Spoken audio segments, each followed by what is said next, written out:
આણંદ જિલ્લાના ખંભાત શહેરમાં આગામી સમયમાં આવનારા ગણેશ ચતુર્થીના ઉત્સવને લઈ ખંભાત પ્રાંત અધિકારી દ્વારા એક મીટિંગ બોલાવવામાં આવી હતી.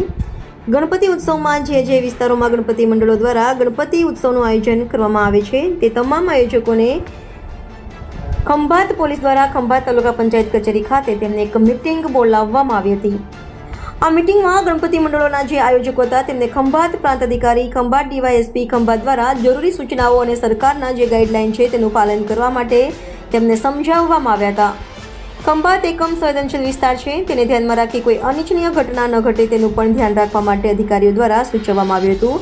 અને કહ્યું, ગયા વર્ષે જે ગણપતિના મંડળો દ્વારા માટીની મૂર્તિ બનાવવામાં આવી હતી અને ખંભાત પોલીસ પત્ર આપવામાં આવ્યું. આ ગણપતિ ઉત્સવની મીટિંગમાં ખાસ કરીને ખંભાત પ્રાંત અધિકારી કુંજલ શાહ, ખંભાત ડિવિઝનના ડીવાયએસપી કુંપાવત, ખંભાત મામલતદાર મનીષભાઈ ભોઈ, ખંભાત શહેર પીઆઈ વીપી ચૌહાણ, તાલુકા પંચાયતના તાલુકા વિકાસ અધિકારી તથા અન્ય અધિકારીઓ, ખંભાત નગરના પાલિકા પ્રમુખ અને ગણપતિ મંડળના આયોજકો વગેરે ખાસ ઉપસ્થિત રહ્યા હતા. રિપોર્ટર અશ્વિન ખત્રી, ખંભાત.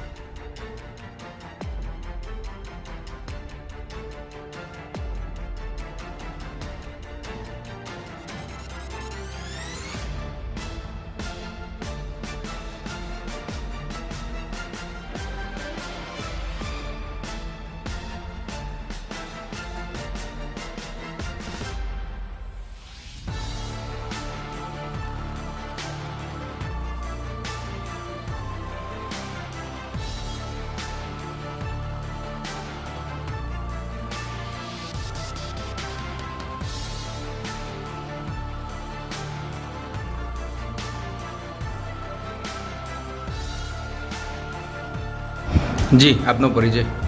હું Khambhat city PI VP Chauhan. Khambhat ખાતે આવનાર ગણેશ મહોત્સવને લઈ અને ખાસ કરીને આયોજકોની મિટિંગ બોલાવવામાં આવી હતી, શું કહેશો?